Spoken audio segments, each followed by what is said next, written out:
Saint-Germain, Manchester City FC. There's the goal that takes City into the Champions League semi-final. The semi-final Champions League. It's against Paris Saint-Germain, and we cannot expect another than tough. And De Bruyne turns it in. Wonderful move from City. De Bruyne shot. De Bruyne scores.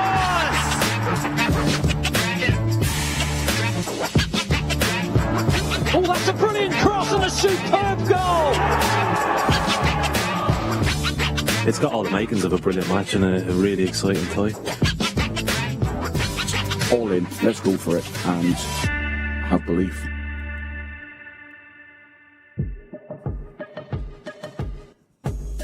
One night in Paris could make or break our Champions League dream. Two of the elite of European football go head-to-head for a place in the final to face Chelsea or Real Madrid in Istanbul. Just 180 minutes away. There'll be drama, passion, and moments of magic. And that's just here on We're Not Really Here, especially as I'm joined by these two beauties on the sofa this evening. It is Paul Dickov and Shaun Goater. Good evening, gents. Straight away, I'm going to ask you how you're feeling, because, Paul, you always make me feel so much better. I'm absolutely buzzing. I cannot wait. I've been climbing the walls all day. Been having to get scraped down off the ceiling. So excited. Got to say, I'm a little tiny bit nervous, but do you know what? I don't mind that, Natalie. If I didn't have nerves, a little bit of nerves before I played, I was a bit worried. It was always a good sign. I'm not sure I've ever seen you even a little bit nervous. Just before. a tiny bit, Just but super confident at the same time. Well, hopefully we'll get rid of those nerves a little bit more when we take a look now at the team news. Now, obviously, we had the Carabao Cup final just gone this weekend. So the question is, will there be changes from that team? So let's take a look now at our starting 11. So you can see there, in goal, it's Edison. Then we have a back four of João Cancelo, Ruben Diaz, John Stones, and Kyle Walker. Then moving up the pitch, it's Rodri, Gundogan, De Bruyne, Phil Foden, Riyad Mahrez, and Bernardo Silva. So that is your starting 11 for tonight's game. Having a look at the subs bench, so much talent on that subs bench. We've got Zach Stefan and some youngsters as well. That's brilliant to see Trafford there on the bench. You've also got Ake, Zinchenko, Laporte, Mendy, Garcia, Fernandinho, Torres, Sterling, Jesus, and Sergio Aguero. It's a serious subs bench there, but it's a serious starting 11 as well. So, gents, a lot of questions have been around the possibility what the team was going to be today. What's your instant reaction seeing that, Shaun? Buongiorno. Je ne sais quoi. Don't ask me what I just said. That was Italian, wasn't it? Was it? I think so. This squad is exactly what I anticipated. I thought there'd be some concerns on the left side, whether it be perhaps Foden or Sterling. He's going with Foden. He's going with the informed player. I also, myself personally, was thinking, would he go with Zinchenko? Because Zinchenko hasn't let him down. But it's going Cancelo, who's been outstanding this season. So I think that's really our strongest team. So really looking forward to it. Any surprises immediately there for you, Paul? No, not really. For me, and I think I said just before we came on air, that's been our best team this season, and I never thought, being in the company of two ex-centre forwards, that I would say we've actually looked better without an out-and-out number 9. The only surprise will be, or question mark is, who will be the false 9, because out of De Bruyne, Phil Foden, Riyad Mahrez, Bernardo Silva, we've all seen any one of the four at any one time playing as the false 9. Sometimes within games we've seen all four doing it at separate times, and I would think they'll exchange who will be in there, just to cause PSG quite a few problems, because when they play as with just one false 9, it's slightly easier to pick up. When they interchange and it's De Bruyne 1 minute, it's Mahrez the next, it could be Bernardo, it causes defenders all sorts of problems. I think some of the key talking points before the game were mainly around defence, actually. Because, of course, you had Aymeric Laporte, who scored the winner on Sunday. He had a great game on Sunday. But John Stones, obviously, who wasn't playing due to, having the sending off in the game before. And people were talking a lot about who was it going to be? Would Laporte hold his place or would Stones come back? So did you have a preference? Are you surprised? What would you think Pep's thinking is about bringing John Stones back in? I think possibly the amount of games that Ruben Diaz and John Stones have played together this season, and the partnership's been phenomenal. You know, I'm a huge fan of Aymeric Laporte. I thought he was outstanding at the weekend. Great that he got his goal. But the stability and the consistency of Diaz and Stones together has probably just tipped it in that favour today. Yeah, Paul's absolutely right. You know, them two together have just been phenomenal. But what it tells us is that he's got 3 quality centre halves. You know, Laporte would have been thinking, you know, throughout the season, I need to let people know just how good I am. I think people maybe have forgotten. And when he's been called upon, he's come in and played well. And so, again, if Laporte was playing tonight, I'll still be thinking we've got a really brilliant defence. But yeah, it's Stones and Diaz. These two have been absolutely phenomenal throughout the season. Laporte in his own right is a world-class centre-half. You know, we spoke about how much we missed him last season. Everybody was talking about it's going to be Diaz and Laporte. Picked up his injury, but, you know, huge credit to John Stones because he's come in, he's took his chance and he's shown everybody what a top centre-half he is. And we've also got those dilemmas when we're looking at the left and the right backs as well. And I know you're a big fan of Zinchenko, Shaun. So you were thinking maybe he'd play tonight. What do you think the thinking is of having Cancelo starting? Well, Cancelo, obviously, he's phenomenal because he play left back or right back. Obviously, tonight it looks like he's going to play left back. And for me, I think he's just evolving that position. He's adding a new dimension, and then everyone obviously sees that he can go inside and become a midfielder, but I think he goes a step further. He actually, when he gets on the edge of the box, he actually becomes a number 10. So he's actually giving through passes. He's also having shots. And the interesting thing is when he's at a left back, he actually is coming in on his right, is cutting inside onto his stronger foot, his right foot. We're seeing the quality as with his left foot when he's playing right back and coming in, but his preferred foot is actually right foot. So be interesting. We'll see him on the edge of the box. He'll be having shots and also giving through passes. So he's made a fullback evolve to a midfielder, then into a number 10. So I just think, wow, this guy's amazing. I also think that, you know, Zinchenko, I mean, not even mention Mendy, but Cancelo's probably that little bit quicker in defensive situations than what Zinchenko is. You know, Zinchenko's no slouch.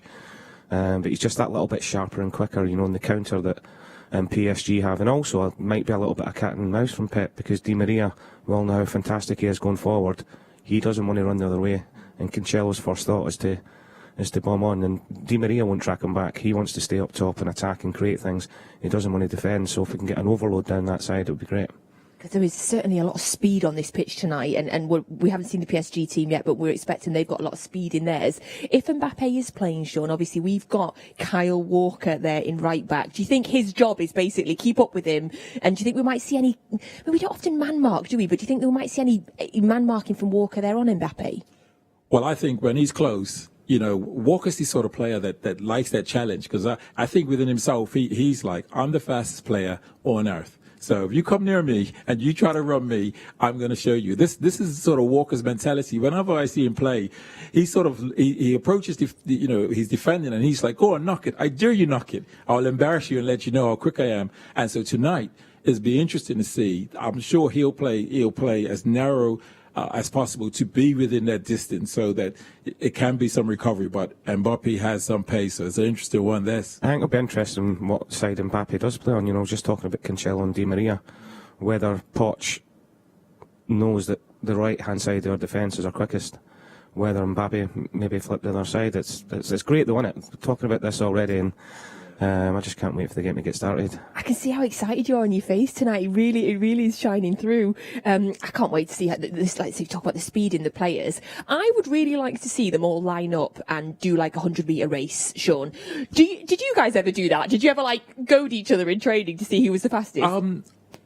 Before I actually came to City, they did this challenge. I'm going back years when I was about 23, and this was all the clubs in Yorkshire. And I was out there first 60 meters, and then someone went, calm down, Shaun. Everybody may cross me at that point. So, but with footballers, I mean, you can tell sort of 15 to 20 meters. Beyond that, Walker's got that endurance and he's got that power. It'd be really interesting to see players do, sort of have their sprint, because we would do sprints and Paul will beat me 3 or 4 and I'll beat Paul 3 or 4. And so. Are you agreeing with that? I would beat him 4 or 5. He can tell you out of 8 or 9. You're right though, because it's that first 5-10 yards that's the most important. You can be the quickest over 100 yards in football, but when do you ever need that over 100 metres, 60, 70, 120 metres? That first 5, 10, 15, 20 metres is massive. And somebody that is absolutely electric in those first 5, 10 metres is Phil Foden, of course. What a player. I mean, I know we talk about him every game, and I'm happy to do it, but it's like he seems to be getting better, Shaun. Is it a confidence thing, an experience thing? Because he seems to be having these really special moments now, where the ball just sticks to him, and at some point, he's going to score a world-class goal that's going to go down in history. That's just going to it's just going to blow everyone away, because he's just getting better and better. He is, as though he hasn't scored world-class goals. This guy's just phenomenal, and I think the more we watch him, we realise, like, he's got great ability on the ball. He's obviously got the intelligence that he's got, understanding of the game. What I like is, I think, we're seeing clips where he's done defenders, and he has that little slow up, that little change of pace. And as Paul said, that first 3 to 4 yards, he's able to get away. He done that with Aston Villa the other day with Cash. Here we're seeing some clips. I mean, he had, the technique of the player, and he's got this belief now, because we heard Pep the other day just say he's now featuring, and in Pep's mind to be like, perhaps he needs to be starting every week, and this is where he'll be getting this confidence from within himself. It just gets better the bigger the occasion, and I genuinely believe, and I've spoken about this a lot recently, that he feels that he's up there with the best within himself. Talking about being the young best player in the Premier League, young best player in Europe, he's one of the best at the minute. The 2 legs over the quarter-final against Dortmund, he took the game by the scruff of his neck. He was the one that got on the ball and started making things happen. And for somebody at 20 years of age, it's just phenomenal. He's got everything. There's some insane stats around just now for him as well. We're going to show you some now. I think they're going to blow your mind. Give us some stats, Nat. Yes, Give us some stats. We love them, Shaun. Stato. He's one of only 2 players to have run 100 kilometres in the tournament so far. The other one is Mendy for Real Madrid, but he's played 100 minutes more than Foden, which is just insane. So if you have a look at these now, you can see this is his stats for the Champions League. And look at that, 10 appearances in the Champions League this season alone for young Phil Foden. Obviously, he's really getting the minutes in. He's had 3 goals, 2 assists. I mean, the tackles is interesting as well. The balls recovered just shows his work rate. And then that distance run and that top speed, 31.5 kilometres. I mean, how fast is that, Shaun? Like, in terms of, is that, what would you put yourself at? Oh, me? Well, that is some speed. I never really gauged myself. I was probably more in the 20s. Yeah, that's just the stats are crazy. To run that amount of distance, and cover that amount of distance is just ridiculous, really. And it just shows you how good he is. We'll talk about the ball at his feet, but without the ball, he's integral to how we want to play when we press teams. And that information tells us that off the ball, he's working hard, to cover that amount of space, etc. And also the speed, 31 kilometers. So when he's sprinting, that tells you right there, for those defenders that decide they want to rush up on him too quick, and he just does that little sidestep and see you later. He's got to change a gear. And what I love about him most of all is that 3 and that 2. He affects the game. In the final third, he's either assisting or he's scoring. And this is where he makes his real mark with the quality that he has. Look at that, passing accuracy, 83. I mean, if I'm scoring goals, right? I scored goals, we scored goals, but do we have passing accuracy 83? I'm coming off and I'm happy with I got 43 passing accuracy. Exactly. But it just shows you his all-round game, and looking at the distance covered there and the speed and everything else. It made me laugh earlier on in the season when some pundits were saying that he wasn't ready. He had to fill out, he had to do more. He didn't. He's just such a super talent, and what I love about him most is you can tell he just loves playing football and playing for Manchester City. You can see it in his face, whenever he plays, and that Dortmund celebration, that'll stay with me for a long time. You could just see how special it was. I love hearing stories about him as a kid as well, and just playing football non-stop, and he's just living the dream. But, I mean, those stats just represent his work rate as well, don't they, Shaun? To run that far, yes, he is running non-stop for 90 minutes. Non-stop. And again, it shows you the quality that he's producing in terms of the distance he's covering, the speed he's covering.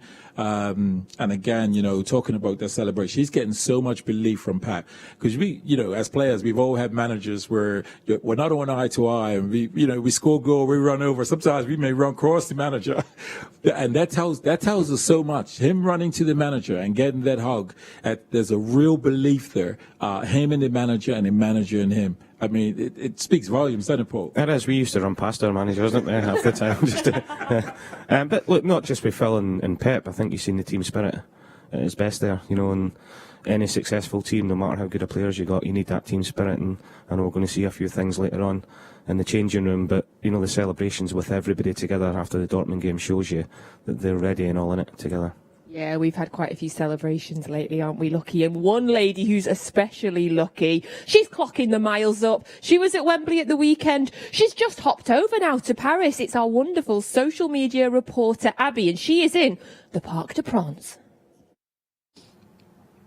Yes, hello from here in Paris. Now, when I opened my curtains this morning and I saw the sun blaring through, I thought, wow, lovely weather for the game tonight. But I don't know if you can just see by the droplets that are on my face right now, we have managed to bring the Manchester weather with us, as we always seem to do, well, particularly when I'm at games anyway, because it is now very grey and very cloudy, and I will probably be putting my hood up very, very shortly. But nevertheless, we are here and ready for the semi-final against PSG here tonight. A massive, massive game, and I am absolutely buzzing, as I'm sure all of you guys are in the studio and at home.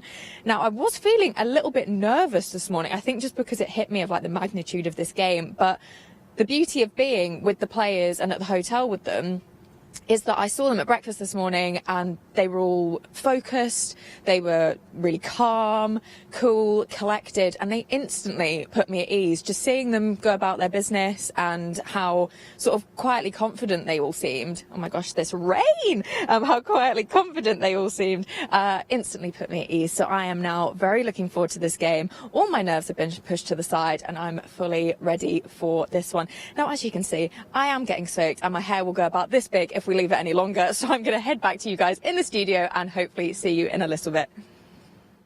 Impeccable fashion sense there from Abby, I'm thinking also. And as if we weren't jealous enough of her already being at Wembley and now being in Paris, she had breakfast with the players this morning. But it's great to hear that that has calmed her down. So we're going to have a little look now at the Paris Saint-Germain team for tonight. Of course, tonight's semi-final of the Champions League, 8 o'clock kickoff. Let's have a look at their starting 11.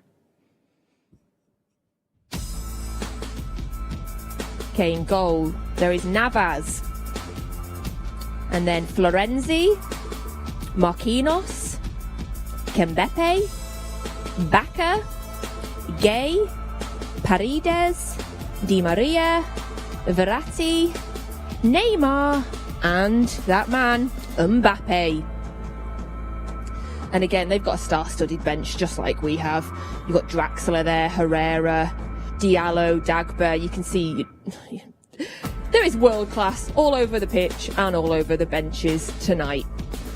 So that is the 8 o'clock kickoff semi-final of the Champions League. Every time I say it, my stomach jumps a little bit. But that's the starting 11 there for Paris Saint-Germain. Who's jumping out at you? Seems like a silly question, Paul. Yeah, obviously the main ones, Di Maria, Neymar, Mbappe. Bacca coming in at left back. Kurzawa's been playing there a lot recently and he's been injured, so that might be something that we look to exploit. Diallo's been out.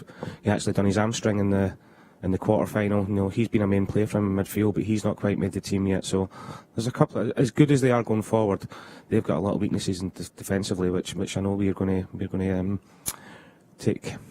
To expose, yes. I love doing this show with you two. You always make me feel better. Like I'm looking at that team like, wow. know.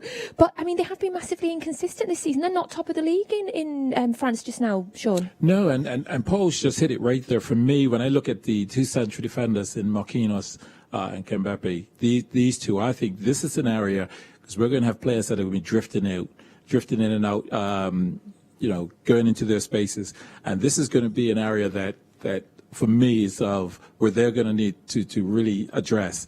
Again, Kevin De Bruyne will be coming into those areas.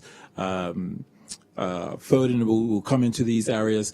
What I would say, from a positive point, from PSG's point of view, Marquinhos, when I watched him, his attitude is an attitude of a winner. He big games, he steps up and set pieces and things like that. But I think that City will be too much for them. I'm really intrigued to see how they actually try to cope with City, with players coming in and not actually having a focal player, number 9, up there against them. What a game this is going to be. It's just got the hallmarks of just being just one of those games, and hopefully we'll be remembering it for all the right reasons. Obviously, the manager, Pochettino, he's got a history in this competition, as we all very well know. I have never got over it, I have to tell you, never got over that Spurs result, but he did wonders to get them to the final that year, didn't he? Yeah, he's a top manager, and obviously he knows how to win Champions League semi-finals as much as we don't want to say it, and get teams to a final. And this squad is undoubtedly a bit better than the Spurs squad that he had. So, and he's went in there and he has changed things. I think he's changed the mentality around as well. I don't want to big up PSG too much, but I think we've got to tell the truth. I've always been 50-50 about Neymar. I've watched him sometimes and thought he's an outstanding talent. I've watched him other times and thought he doesn't really look that bothered. But over the 2 legs against Bayern Munich, he wanted to prove that he was the main man. Not just on the ball, off the ball as well. And I think slowly but surely, Poch, since he's went in there, has flipped that mentality from PSG in the Champions League. They would always go so far. I know they got to the final last year, but I never really believed they felt as if they could go on and win it. But that game against Bayern, the mentality of their star players was so much better than what it had been in previous seasons. Yeah, but for me, he's going in there and he's just put his arm. He's put his arm around Neymar and Mbappe, and he's just basically going and said, "Listen, we could do some great things. We could do some great things." And this is how he's getting the best out of them. Those two look like they want to link up at times. There are times I've seen him play, and Neymar looks a little selfish at times when he could be. When we look at City, though, there are situations where we know what's going to happen because the player thinks of the team. Sometimes when I see them, not so much Mbappe, more Neymar, and it's more about him.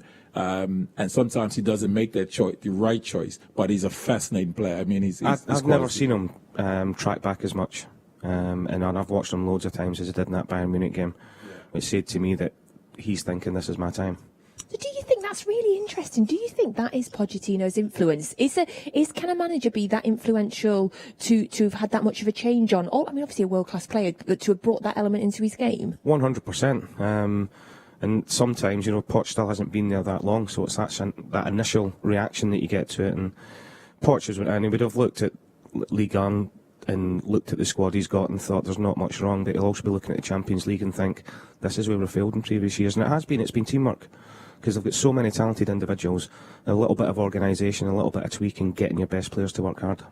I said, I'm just piggybacking on talking about the rest of the team. Verratti is a player that has really good ability.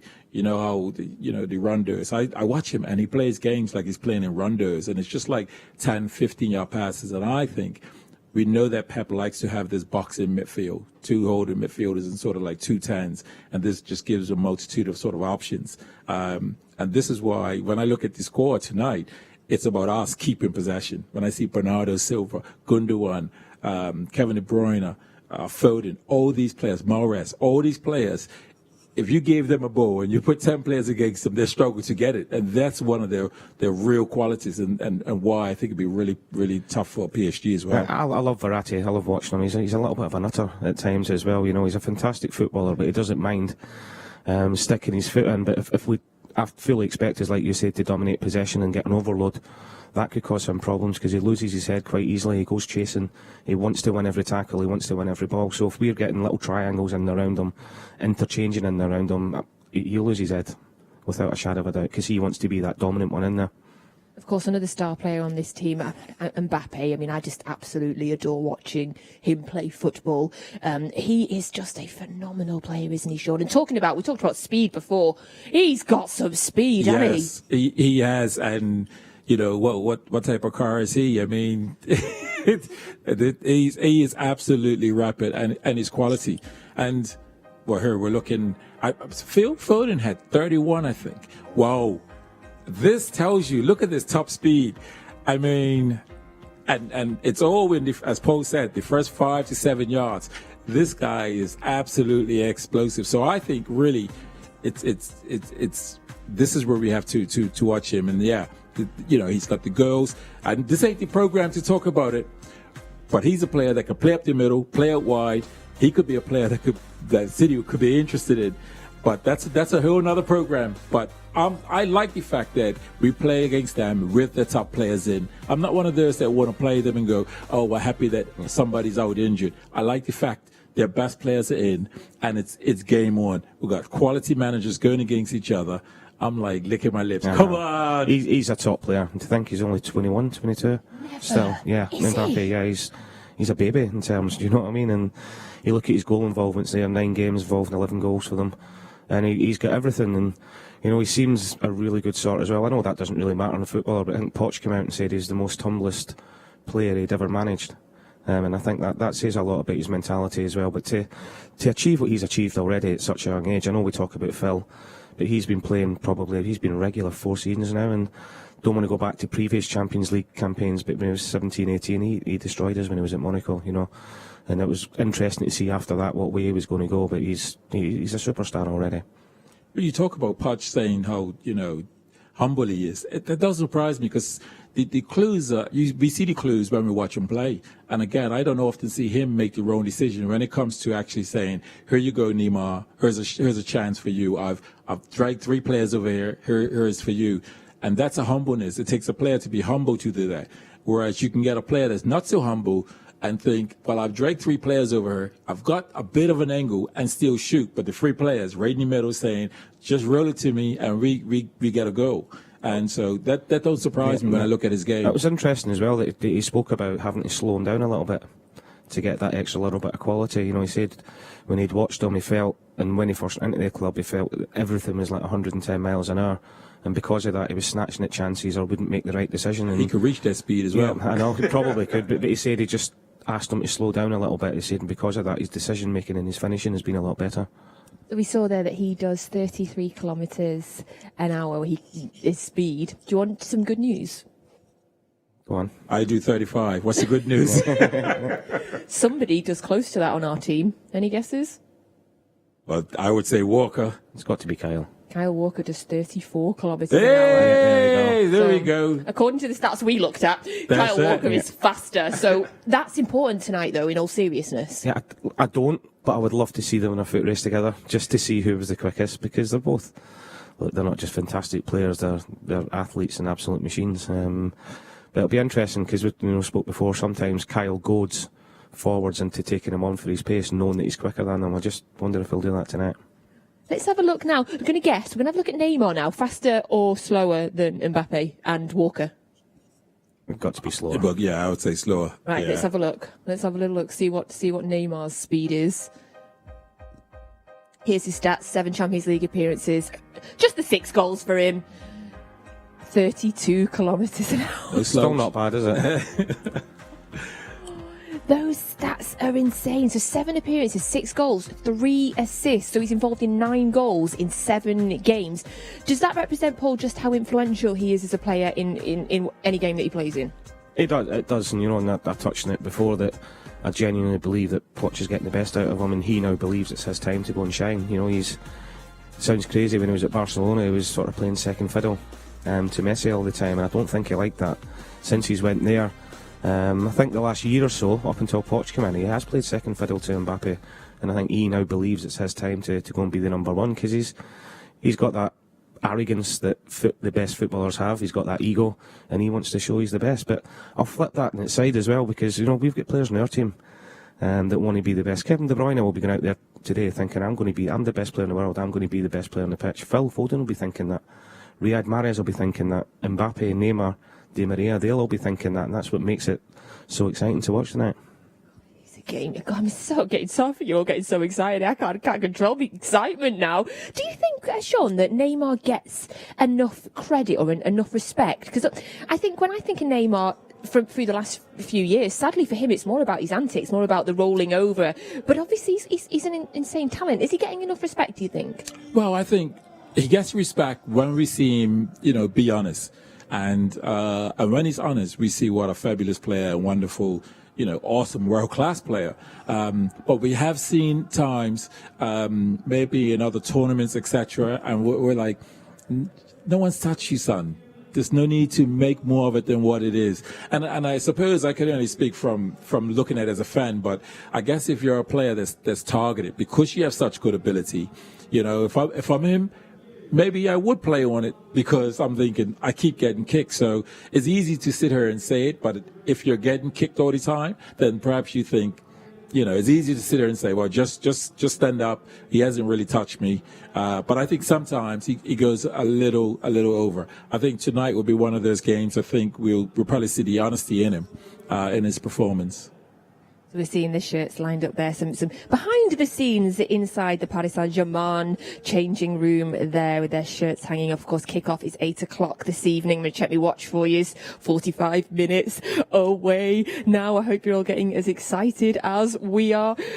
So, Paul, in terms of kind of what we're expecting from the game, we heard Pep make some comments this week in his press conference that Paris Saint-Germain are used to people going there and defending and trying to wait for their chance, very much similar to what we're used to as well. What sort of battle are you expecting today in general? I think we'll see a normal Manchester City game. I do think Poch will know that if he comes out and tries to dominate the ball, regardless of the fantastic players they've got, that we are the best team in the world at retaining the ball and at keeping the ball and recycling the ball and winning it back. So expect them to let us have the ball and look to hit us on the break, like most teams do. But from Pep's point of view, I thought it was really interesting in his press conference when he said that he wanted them to go out and play as if it was a pre-season game.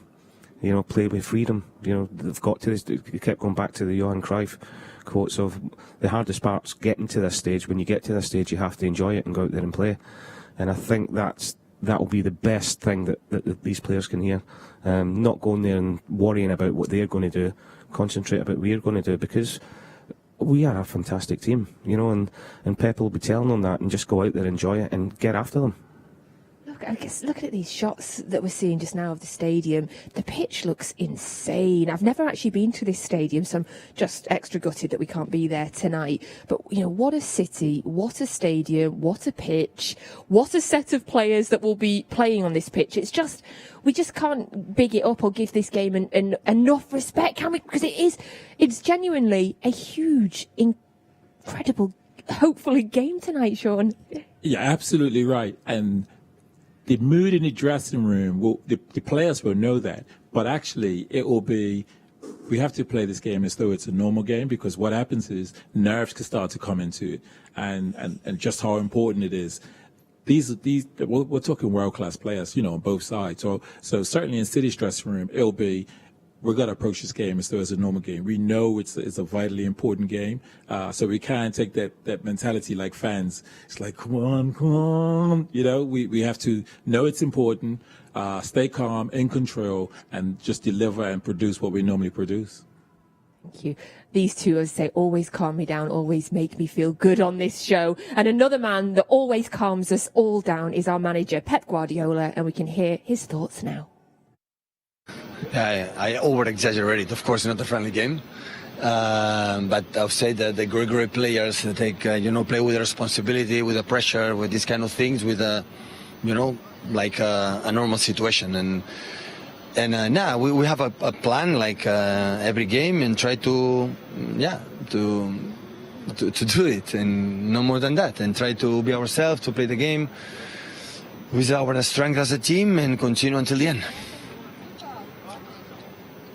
You often spring a surprise with your team, but this is a surprise in itself. It's the same starting 11 that won against Dortmund. You play that false number 9 system. It worked very well in the quarter-final.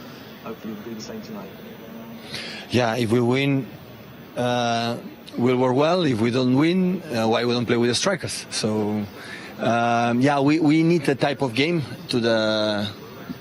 a lot of passes, and the guys to play in the pitch have the quality to keep it, and in the right moment, you have to, defend and attack all together. We don't have to think much transitions, because in the transitions, when you don't finish this transition, they can use his transition, and they are so dangerous. So that's why try to put the players to play like we are, like we have done these years.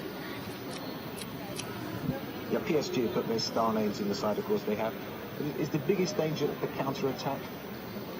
Well, it's a team like win the leagues. Win the leagues means that they have to impose the game, and all the opponents, especially in the French league, most of the opponents, they defend so deep. And they have to find a way to attack them. So they know how they have to do it. In the same time, with the pace they have in front, with Di Maria, Mbappe, and Neymar, and today Kane from the beginning don't play, and Draxler. So they are incredible pace, and of course they can punish you. But like in these stages and in the important games, like all the teams. And that was the thoughts of our manager, Pep Guardiola, ahead of tonight's Champions League semi-final. I keep saying it, I'm going to keep saying it. Champions League semi-final, 8 o'clock kickoff. Manchester City versus Paris Saint-Germain. I'm so excited. Pep always manages to calm us a bit as well, Paul, and he was talking there, asked about the counter-attack, which we actually haven't spoken about yet. Do you think that is something for us to get particular care of tonight, or to have any concern about? I think it's a concern, just purely because of the quality and the pace that we're up against. But it's nothing different to what we come across every week in the Premier League. Teams very rarely. I can't remember the last time a team actually came out and came at us. Our game's based around possession-based, pinning teams back, looking to get balls in the box, and the teams we play against 9 times out of 10 is against the counter. So we prepare for it, and look, not just the manager is fantastic, but the defensive players we've got out there, and the ones from the front as well, because it's all about if you win the ball back quick, you don't give them the chance to counter, and just got to watch the space in behind, because we do like to leave that space there. Yeah, Pep alluded to it. He talked about the transition. He was.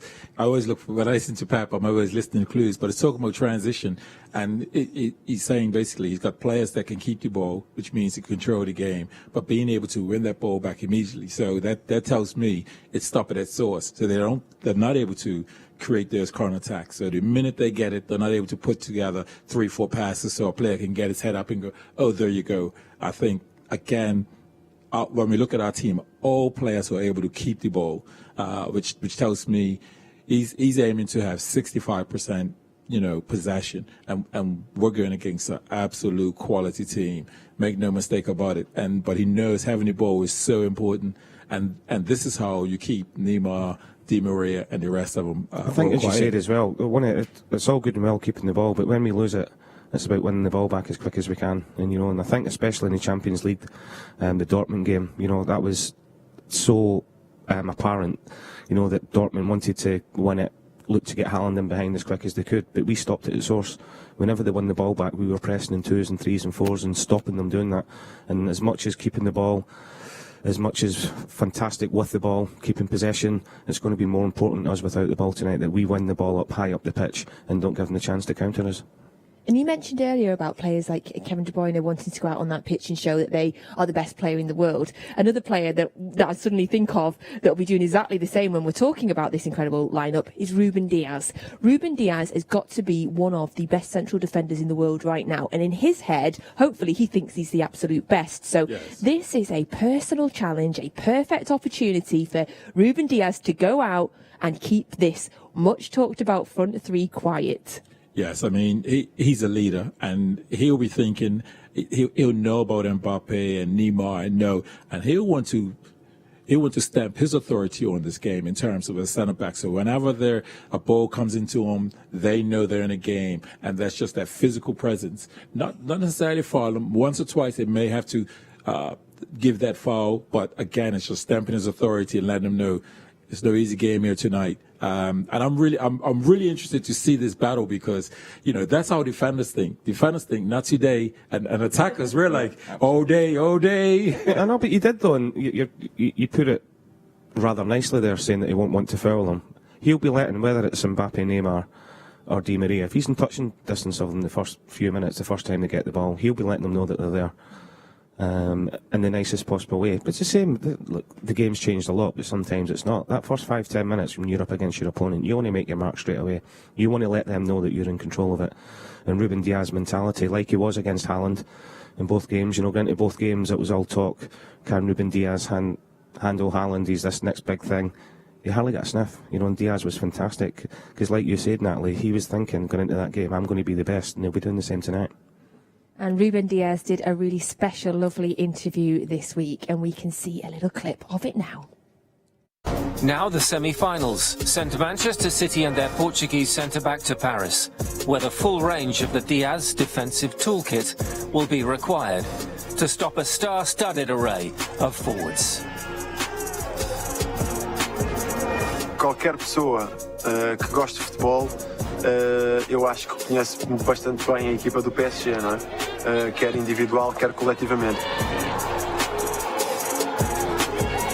Avançado é melhor porque é incrível tecnicamente.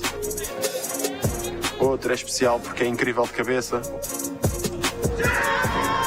Outro é especial porque é incrivelmente rápido. Outro porque é muito inteligente. Com a Premier, com a Champions, com todas as competições em que estamos envolvidos, acabamos por apanhar de tudo. E o nosso mindset tem sido sempre o mesmo. É jogo de cada vez, é uma final de cada vez. E só assim é que esta equipa pode ter sucesso. So that was Ruben Diaz speaking this week ahead of this Champions League semi-final. Now, we have played Paris Saint-Germain in this competition before. It was 5 years ago. Think yourselves back to 2016. Of course, it was a strange game. When I watched the highlights before this, I think I purposely blocked out one of the goals. But we're going to have a little look at some of the highlights now. But gents, what did you instantly remember when you thought about this game? Particularly, well, if we're looking at the game that was at the Parc De Princes, it was 2-2. What was your thoughts of that game? I just remember it being really end-to-end and scrappy, and not maybe the quality that we're going to see tonight, but I think all the goals were scrappy. I think Sergio missed a penalty in the second leg, actually. They missed a penalty here. Joe Hart was fantastic as he was in his big European nights. But yeah, I just remember the goals being really scrappy and a lot of them coming from mistakes. Don't matter in the end, though, does it? As long as we score them, Shaun. You never cared, did you? Exactly. As long as we score them, I mean, KDB, he was doing it then, and he just continues to do it. And hopefully again tonight we see him sort of produce a goal or assist, because he's got that quality. But again, Paul's absolutely right. I mean, it was so sloppy. I mean, look at this. I forgot about this. Wow. I remember watching this game with a load of City fans, and they were like, typical City. We go there, PSG, big game, and look at the goals we concede from it.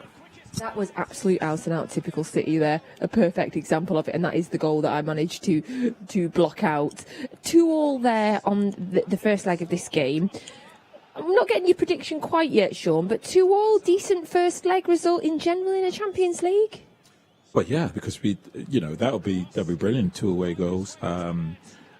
Again, and there'll be a point where if the game's going that way, then City will just manage that and see that through, because that'll be an excellent result to sort of bring away.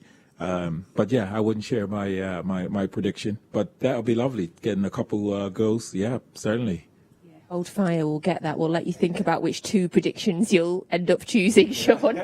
Just the 2. Usually it's 3 or 4, doesn't it? So, again, it's been a brilliant week so far for the club. Obviously, on Sunday, we won our 4th Carabao Cup in a row. Great stat for you all. We're the only club that's ever won the Carabao Cup. The only club in the whole time that Carabao have been sponsoring it. We've won it. And just so you know that they are sponsoring it next season as well. They've extended it for 1 year, so hopefully we'll take that to 5. It is also a record. 4 wins in a row equals Liverpool's record. And 8 wins in total equals their record as well, I think. So many stats there, Shaun. My head was starting to go mad, but it was just a brilliant day, brilliant performance. How happy were you? How were you feeling on Sunday? I was absolutely buzzing. I have to say, I normally don't get nervous, but I did start to get a wee bit nervous. But the boys come through. I mean, you know, the Carabao, and I take my hat off to the manager, because every trophy that's available, he goes for. And this is what we want as fans. We want to know that we're putting a strong team out, that we really want to win it. And yeah, I was absolutely buzzing. You know, seeing the boys go through, seeing these sort of situations, thinking, come on, go in. But brilliant. Four. Hey, four. Four, Paul. They were sensational all throughout the game, and you know, a little part of me around about 60-70 minute mark, we had that much possession, we had so many chances, we were playing so well, you're thinking Tottenham going to break away and score here, but they were just relentless and everything, and they had the belief that if it was the 70th minute, 80th minute or 90th minute that they were going to go on and win the game. And people talk about how poor Tottenham were. They were only poor because we didn't let them get anywhere near us. We were 3 or 4 levels above them, and you know, if one of these chances went in the first half, it could have been really embarrassing for Tottenham, because once we got the first one, we're always going and we're going to score more goals. And Riyad Mahrez was outstanding, and Phil Foden, you know, they were unplayable, the both of them, and so unlucky there. But just the way we played and the confidence we played with was just it was great to see, and fully deserved. And you know, 4 in a row, fantastic. If there was ever a doubt in anybody's minds, Riyad Mahrez has proved himself this season to be genuinely and absolutely world class, and he was insane on Sunday. What I loved about the performance as well, Shaun, is that it was instant. As soon as the game started, we were on it. We were aggressive from the first second. We didn't give Tottenham any time to settle into the game. Yeah, and much like tonight, we know that, well, they had Son, Lucas. These players are absolutely quick. Harry Kane was coming a little deeper, and we knew we had to stop at their source. Harry Kane, when he comes deep and he gets turned and gets on that right foot, you know the type of quality balls he can deliver. So tonight is going to be that similar sort of thing, being switched on and going, whoever's on that ball, that we stop at their source, so they're not able to put those great balls in. But her, nah. All right, another time for that one. But, you know, steps up, brilliant, comes in, glancing header. Oh, absolutely beautiful. Absolutely beautiful. It's sheer desire to get in the end of that as well. There's no way he was getting beat to that ball, and I was delighted for him, because you know, he has been in and out this season, and for a player of his quality and his stature, he's a world class centre back in his own right. Not to be in the team as much as he wants to, it would be quite easy for him to spit his dummy out. But every time he's been called upon, he's been fantastic. And you know, and I'll say this on air as well, I'm not having this double booking thing as well that everybody they would not absolutely shut up about, kept going on about it. I think they mentioned it as soon as the ball hit the back of the net, you know, and I think I tweeted it out as well. If he gets booked for the first challenge, he doesn't make the second, because that's how footballers think, isn't it? Yeah. I knew myself. I mean, I knew a lot of referees that used to book me in the first 5 minutes on purpose. You never got booked, did you? Yeah, and I get more bookings than goals, I think, throughout my career. But you know yourself what you can and can't do. So Laporte doesn't make that second challenge if he gets booked for the first one. And Reguilon just before it, nobody mentions that. You know, he took Phil out, should have been booked. Then he took Kevin out, did get booked, but that gets swept under the carpet. Sorry, I just needed to get it off my chest. I appreciate that. We're giving you a moment, but I've got a solution for you in future. I've got a solution for you all at home as well. Watch We're Not Really Here and the build-up an hour before, as you are doing, instead of watching the TV's coverage. And then watch the game, mute it, pop Alistair Mann on. He's doing brilliant commentary on the City app. It's free. You can all download it onto your phone. Listen to Alistair Mann's commentary, and then you're not going to get any of that nonsense, Paul, because I totally agree with you. Absolute nonsense. Now, it was another special occasion on Sunday because the fans were back. Oh, I was so jealous that I wasn't there, but it was so special to see people in the crowd, Shaun. Yes, it was. And I'm going right back to before the game, you know, Wembley Way, people walking down there. You're seeing that because we know what it's like, you know. Sometimes we're there, we're enjoying, we're part of that atmosphere. And the fans, I mean, with 8,000, somewhere around 8,000 fans, 4 from each. Absolutely brilliant, because we were so looking forward to fans being involved, and the players would have felt that. The players would have been encouraged. It was so late into the game. I'm trying to think when it was, into the first half. And I remember thinking, the Spurs fans are there because we had done so well. But again, it was just absolutely brilliant that the fans are there to play a part. That was the best part of the day for me, not just winning the game, but seeing the players and the staff and Pep celebrating in front of the City fans. And it's a special bond the players have got with the fans as well, and vice versa. And to see that, albeit a small bit of it, back again, just shows you that we're slowly but surely going in the right direction. But brilliant to see, and let's get more back soon. And we were the last club to win a trophy in front of fans and the first club to win a trophy in front of fans. Another cracking stat for you. Now, I love these shots as well because you can see how much this means to them. Now, we have won this 4 years in a row, but you can see from these celebrations that it means as much to them as it clearly did the first time, Shaun. They're so happy. Yeah, these guys are winners. This is now the culture of the club is about performing well, winning trophies. It's just a standard and a level that Pep has brought through the club. Fernandinho, I think it's 6 times he's lifted that trophy. Him and Sergio, yeah. Wow. Him and Sergio have won the Carabao 6 Cup times. more times than Manchester United.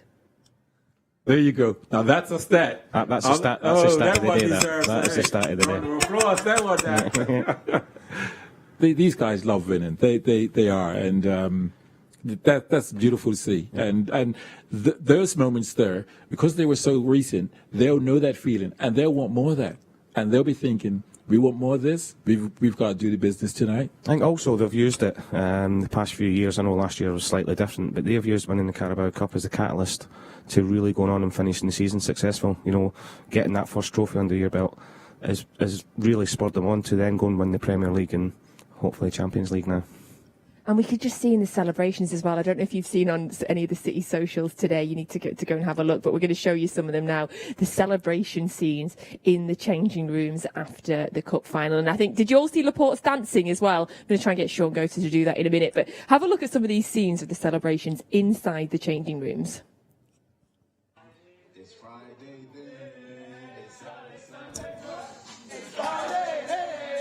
And this is a team celebrating that has won this trophy 4 years in a row.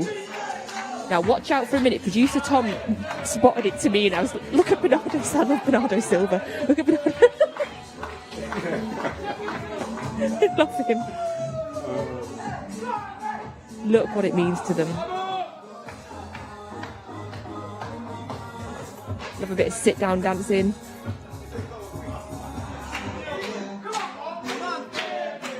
And I love this as well. They're taking pictures of each other with the trophy. I love that. Yes. Just get a picture of us quick, but love those celebrations, Shaun. Absolutely amazing. And people probably wonder why they sit down and sort of dancing. You think back when we played at Blackburn, I was shattered. I know you were shattered. We come in the dressing room and everybody's there, and I'm like, that's absolutely wasted. Yeah. These guys have put so much energy in. Physically and emotionally, you're drained. It was the same after the 99. Yeah. People say, what did you do? Did you go on? But, well, we did party for a bit. But the changing room is actually... Don't tell me you didn't party, Paul Dickov. Only for the 2 weeks afterwards, initially. But you go in and you just sit down, don't you? And you just want to take your breath a little bit again. But going back to, I know we spoke about the Dortmund game, the celebration, I think that shows you what a fantastic team spirit they've got. All right, people say it's easy to do that when you're winning, but they're clearly very close. Did you have a Kyle Walker-esque figure in the dressing room? Because he seemed to be the one there getting the music on and getting the dancing going. There was about 10 of us, I think, wasn't there? Yeah, there wasn't just one. Yeah. Horlock was quite involved with quite a bit of stuff. Should have guessed. Yeah. Horlock, Bishop. Yeah. Those two. And we haven't got it, but it's on the Paul City had socials. The dance moves. Sorry. Oh, Paul had the dance moves. So shall I look at Paul? I just wondered if you'd been practicing the new Laporte dance that he was doing. Can you do that for us? Well, he needs to do a demo for me, but this is my version of it. Go on, Paul. What's your version of it? I'll dislocate my shoulder if I try and do that, mate. But I loved seeing his celebration as well, because obviously it just meant so much to him. It just meant so much to everybody, and to have the fans there, the celebrations, just everything about it. There's no let up, is there? There's no expectation. And Pep said in his press conference this week as well that as he gets older, he realises how hard it is to win things, so he appreciates them even more. Yeah, I think even supporters of Manchester City, going back all the years, will know how hard it is to win things. So to see them doing it now, I say it all the time, it's the fans I'm delighted for, because when the club wasn't successful and was trying to make that next step into being there, they were the ones that backed the club through thick and thin. So to see them celebrating as they do is amazing to see. Absolutely, we loved it. We loved it back in '99 and we love it now still. Now, I don't know if these guys are going to love this, but it's Champions League night, and on a Champions League night, we whip out some brilliant quiz show. So tonight, everybody, we've got a special France-themed quiz for you, and it is called, I have it written down here and I've forgotten what the France-themed quiz is called, France or False?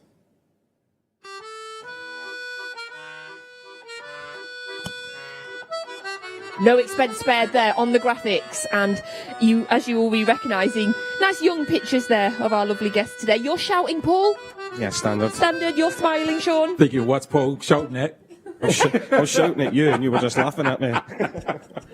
So, this is a special one, obviously France themed. We've done all different themes on the Champions League run this season so far. I hope we get into the final just so we can do another one of these, just to see what producer Tom comes up with next. So it's nice and easy. The gents have both got a piece of paper that says oui or no on it, and I'm going to ask them a question, and then at the same time they're going to put up what they think is the answer. So there's no cheating. See, last time we did this, I can't remember if it was Andy Morrison or Kevin Hall. It was Andy Morrison that was complaining, wasn't it? We did it for the Dortmund game, and Andy Morrison was complaining of cheating. So no cheating on this one. No cheating. No cheating. The one that gets the most answers gets the Pride of France for tonight. Je ne sais quoi.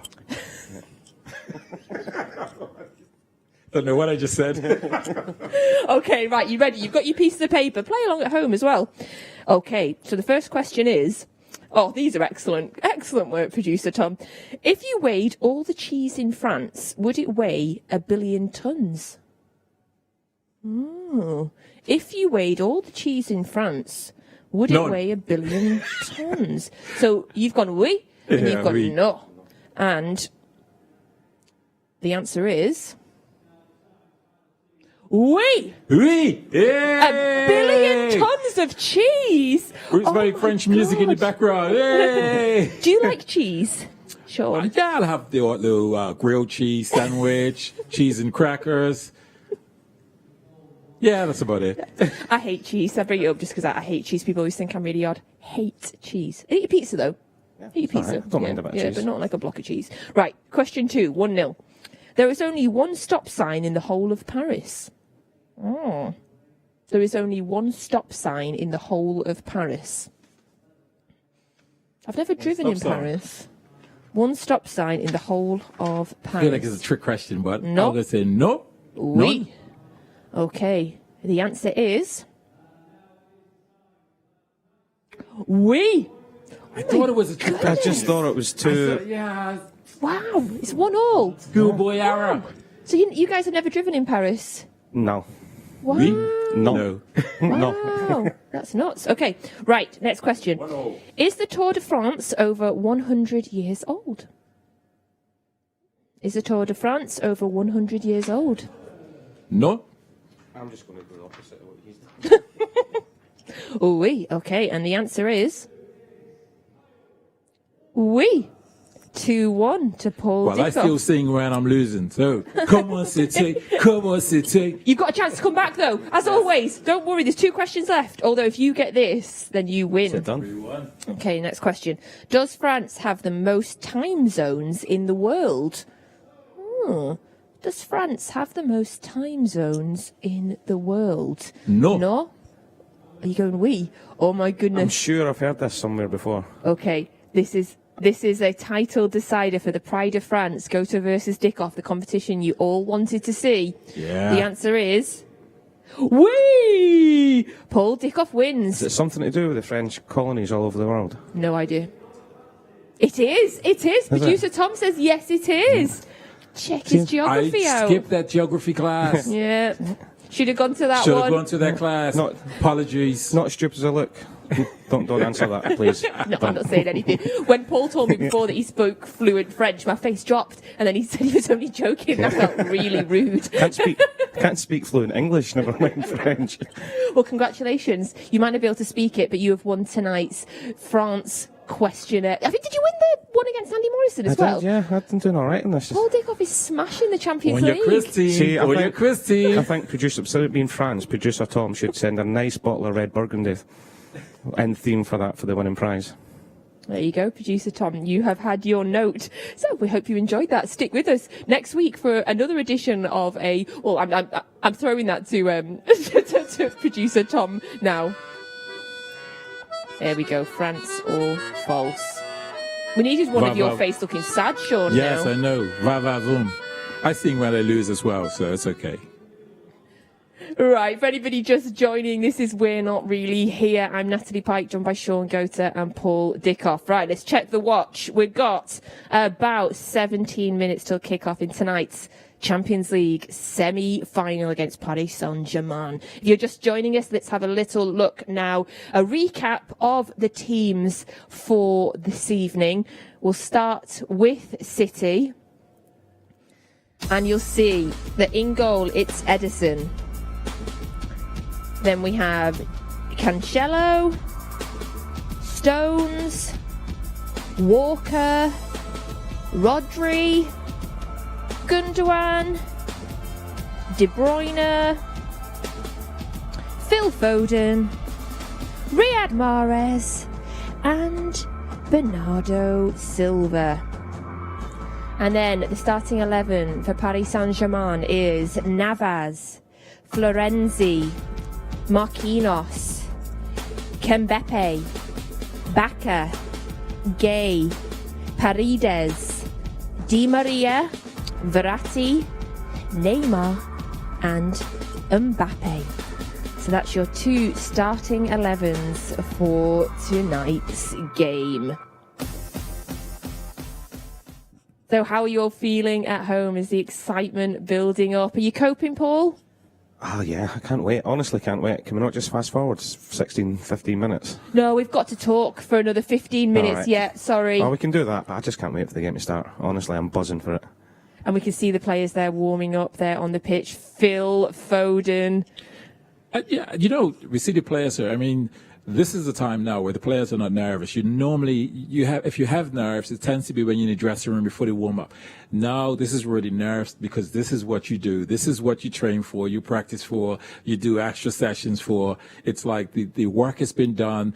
Plan A, and if plan A isn't working, plan B, they all understand.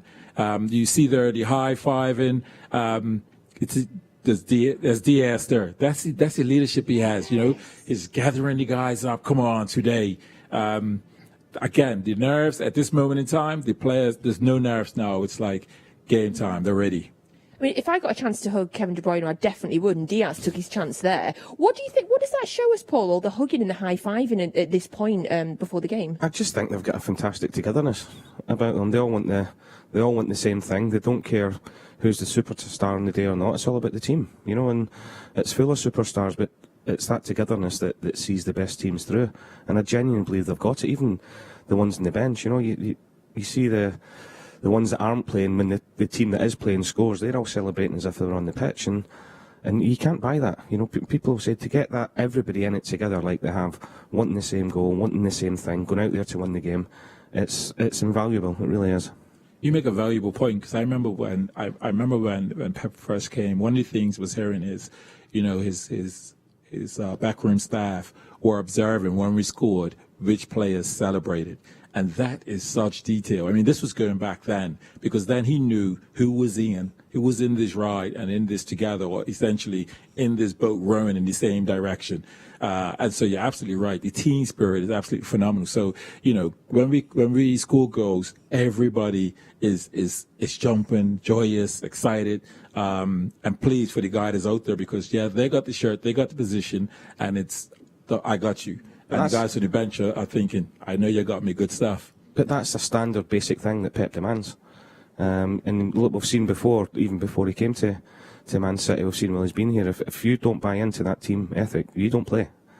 And that's why all the players buy into it, because they all want to be part of it and they all want to be successful. random question. These things pop into my head sometimes. We see those scenes look amazing of them all celebrating. What obviously, who isn't there? There is Edison, you know, being the goalkeeper. He'll be off warming up in his own goalkeeper way. How, as a team, do you manage to keep the goalkeeper feeling that spirit as well when he's not with you? They're a strange breed, anyway, goalkeepers. Shaun will tell you that they're all a bit nutty in their own different way, but Ederson will be part of that. Look, going back to celebrating not being in the team, you've seen how happy he was for Zach Steffen at the weekend. You know, the goalkeepers were celebrating together, but goalkeepers are used to it. You know, they train on their own more or less every day anyway, and got their own specific stuff, and their warm-ups will all be tailored. But once they get in the team and onto the pitch and back into the changing room, they'll be involved in everything that's going on. Did you find a synergy in your career, Shaun, when the team spirit was really good and the performances on the pitch were really good? Did they naturally come together? Yeah, I think so. I think, you know, when you're putting that work in training, that tends to turn into results. And those results, and because Paul's pushing me, I'm pushing Paul, you know, our standards are doing this, and therefore the results are inevitable. We start to get those results, and the team spirit comes with that. You know, it comes with that, because as you're winning 1, 2, 3 games, and all of a sudden you're sort of looking forward to the next game, because you're just like, there's no team that you're going to play where you're like, oh, you're like, bring it on. And that's the exact mood that these players will be in. They'll be like, PSG, bring it on. Bring it on. Whoever it is, just bring it on. Any team was nowhere near to this level, remotely successful in, were the teams that had the best team spirit. You know, it goes hand in hand, and you need that, because if you're in a team and you're having a little bit of a tough time, or a bad game, or a little run of bad games, you need your teammates to pull you out of it. You know, and vice versa. You know, if I was having a bad time, which was quite a lot actually, you know, I knew Shawnee was there to pull me. I had no other players in the team, and vice versa. They knew that if that was happening with them. And you see that with this team, if somebody's not quite at it, other players are constantly stepping up to the plate to bail them out a little bit. And we're seeing that on the shots, that every time we go to a different player, I'm thinking, well, he'll pull you out of it. He'll do it. Gundogan will do it. Kevin De Bruyne will do it. Foden will do it. Mahrez will do it. And look at Bernardo Silva. It's a bit too much aggression there. I don't know. We all want to hug Bernardo, though, don't we? Oh my goodness, Bernardo Silva's too much. I love him so. I'm so glad Bernardo is playing, though, you know, because this guy's work rate, it's just his for the team.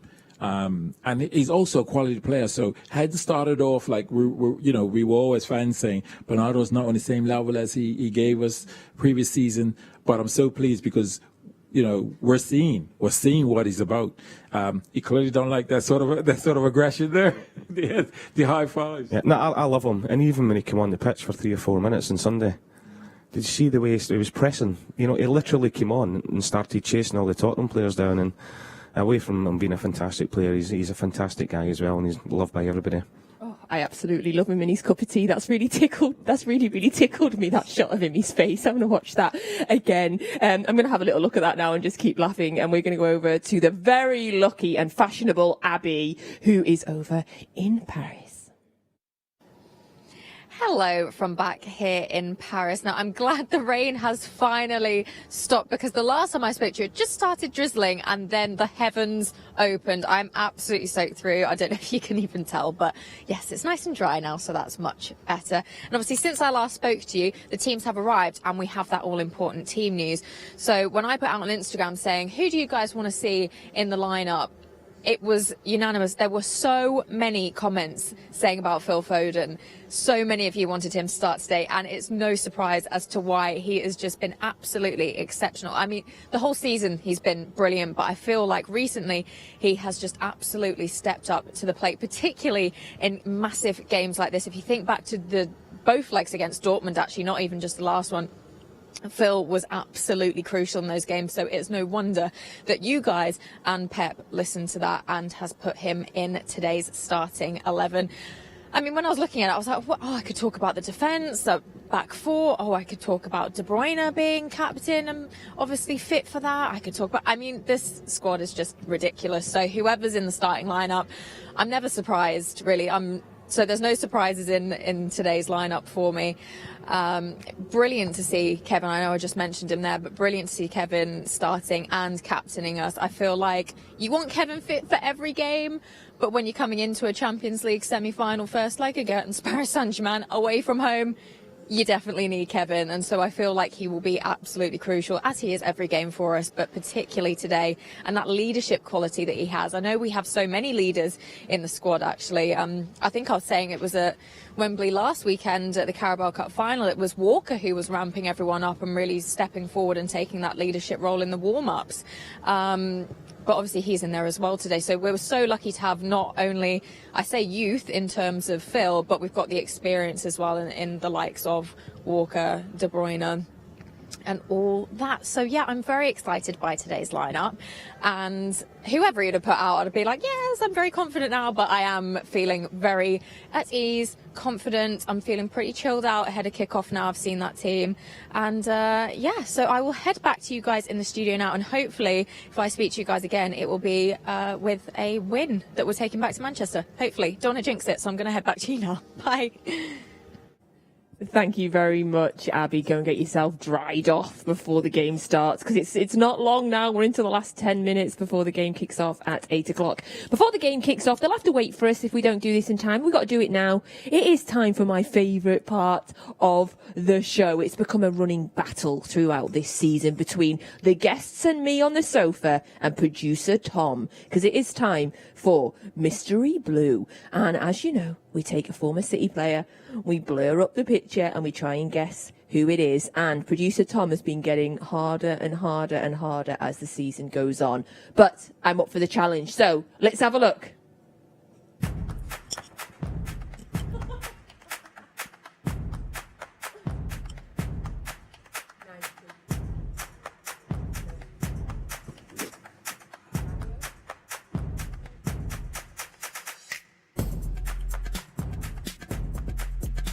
Oh, okay, everybody. So there was a few clues. You're always a clue hunter. What clues were you taking from that, Shaun? Give us your microphone. Sorry. I was like this. I was like, because I'm absolutely, I don't get it. I never get it.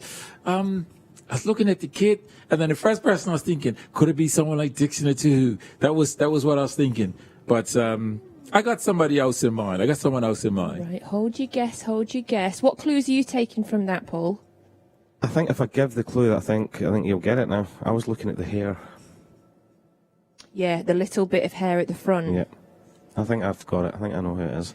Okay, we want to know who you think it is. Use the hashtag WNRH. Send us in your tweets and we will read them out at half-time, and we'll give you our predictions at half-time as well. So, it's nearly time. There's only a few minutes. So, just really quickly from the gents in here, Shaun, prediction?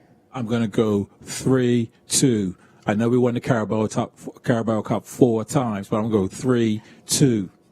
I think did you practice that I saw at my home? fingers there, did I? Paul? You're not going to get any of that from me. I'll tell you that right now. I'm confident. I'm going to go 3-1. 3-1 Manchester City. Yep. 3 goals away from home. Bring them back here. Beat them. Champions League final. Here we come. God, I hope so. Right, the teams are in the tunnel. Now, if you are not watching the game live, and you know what? If you are watching the game live, mute it. You want to get your commentary from Alistair Mann, where you'll get pure City, I'm not saying biased, I'm saying City truthful commentary from Alistair Mann. It's not going to annoy you. You're not going to get wound up like we all were. That's the best place to get your commentary. So you get that on the City app. That's free for everybody, so you get the full commentary there with Alistair Mann. We'll be back here at half-time to immediately dissect the game and hopefully be talking about some away goals. Enjoy the game, everybody. We'll see you soon.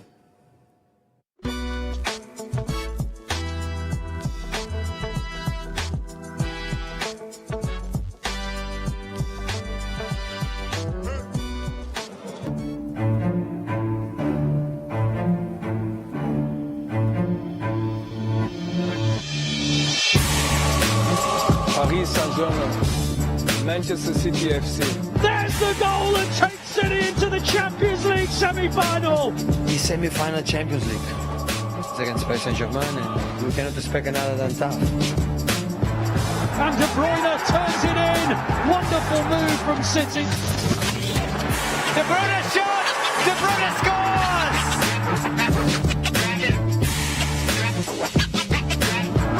Oh, that's a brilliant cross and a superb goal. It's got all the makings of a brilliant match and a really exciting tie. All in, let's go for it and have belief.